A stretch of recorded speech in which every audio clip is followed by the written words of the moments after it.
All right, this is SFTB INC, and right now we are interviewing Leslie, the Peacemaker Smith.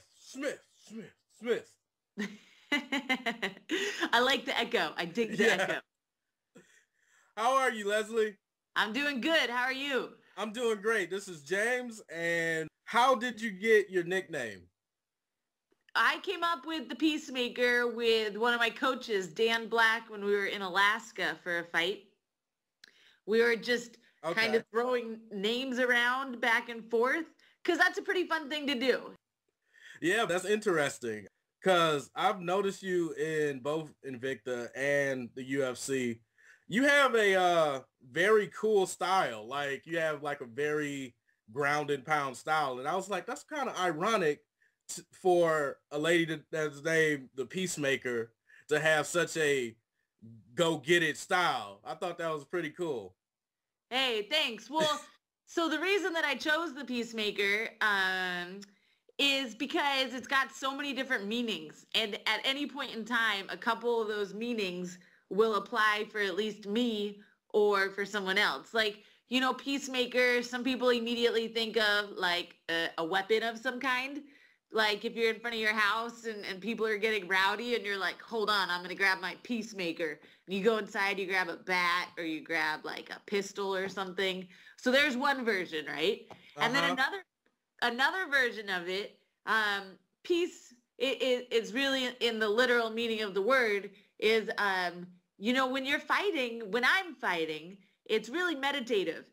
Like, I'm not thinking about 1,000,005 different things. All I'm thinking about is how to win the fight and what my next move is going to be. So in a way, there's a peacefulness about fighting in that all those other voices, other thoughts, everything else is silence. Another one is that I'm kind of a hippie, and one of the things that I would really like to do as I build my brand and just sort of attract more attention in the sport of MMA is I'd like to use the platform of being an MMA fighter to speak to a crowd that might not necessarily go to any kind of a peace rally otherwise. So it's something that I'm planning on the future is to be able to sort of speak about non-initiation of violence. And so calling myself the Peacemaker is a way of manifesting that, I guess. Okay, interesting. So it's more of an interpretive term. It could mean this, or it could mean that, or it could mean this and that. Exactly. So, yeah, awesome. I noticed in your statuses on social media that you're very political. And I thought that was very cool because I don't know too many MMA fighters or fighters in general that even acknowledge politics. So, well, that's wonderful. And thank you for saying that's a positive thing.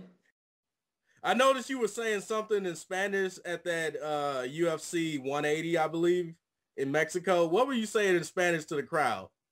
I was saying, no me duele, which means I'm not hurt. It doesn't hurt me. Man, I was so mad that fight got stopped because I wasn't hurt. I still had my eyes. That's what I said. I was like, tengo mis ojos, tengo mis manos. I have my eyes. I have my hands. I can fight. I can continue. That's what I was saying because it was true. Afterward, I did see, yes, that it was kind of gruesome. I saw why they would have wanted to stop it. It made sense, I guess, in hindsight. But at the time, I wasn't feeling any pain. There's nothing that was preventing me from continuing. You know, physically. It's not like I had a cut above my eye where there was blood and I couldn't see. And it's not like I had a dislocated finger or like, you know, some kind of an ankle that I couldn't stand up on. Everything that I needed to fight, I still had. Oh, so interesting. That's what I was yelling about. Okay. So it was like, yeah, I'm tough. I can still fight. Even though I wasn't even thinking I'm tough. I was thinking, holy shit, are they really going to stop this fight on me? No, please don't. And so as I was standing there and the ref was right there and the doctor was right there and the commissioner was right there, I was realizing that that's what was coming up, and I had to communicate something. I didn't want it. I wasn't trying to take any kind of easy way out. And so nobody in the cage was listening to me. So that's why I started yelling to the crowd that I'm fine, that I'm not hurt, that I can keep fighting. Okay. So speaking of toughness and fighting, what got you into MMA? I just discovered that it was a possibility. I realized that it was in the realm of possibilities, and I never really paid attention to it. I'd never watched an MMA fight before. I had never trained martial arts that looked like it was any kind of a path to getting inside the cage. I'd never even contemplated doing any kind of fighting like that. And then I was working at a gym and I found out that we had a team that trained inside of the room, the Congo Do fight team in Colorado Springs. And I went and watched a practice for like 10 minutes. And then I was like, yes, I'm doing this. And so I jumped right in the very next day. I came back to train and I kept on training. I ended up getting a fight a month later and it went really well. And it just kind of kept going from there. Interesting. And how long have you dedicated to the MMA? I had my first professional, it's either 2008 or 2009 at this point. So like 6 years, I think. Oh, okay. What's your favorite martial arts movie? My top number one, it's Kung Fu Hustle. Have you seen that one? Yes, that's an awesome movie.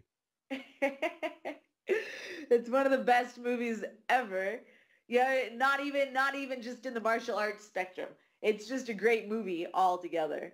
And then probably following that would be Enter the Dragon. Oh yeah, that's a great movie too. Speaking of like challenges, what was your most challenging fight so far? I'm gonna go ahead and say that my first fight in the UFC was probably challenging in that I felt the most frustrated inside the cage. Taking a fight against the number two, she was the number 2 ranked woman at the time, against Sarah Kaufman on 8 days notice. I'd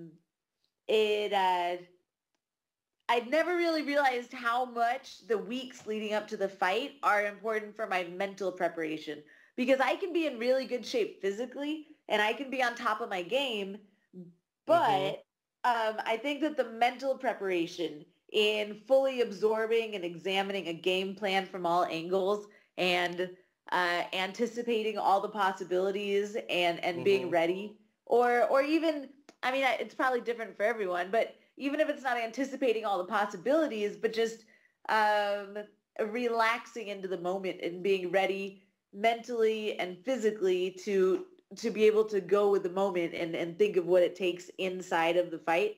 The weeks leading up to the fight really do mean a lot in preparing for that. And so without having, at least a couple weeks, it was pretty frustrating being there. So it was kind of like a mental preparation. Yeah. Are there any shout outs you want to give or any last words? No, yeah, totally. I definitely always want to thank my sponsors, some of my super awesome loyal sponsors that have been helping me out for a long time are Hella High. Definitely check them out. I think if you look up gethellahigh.com, you'll find them.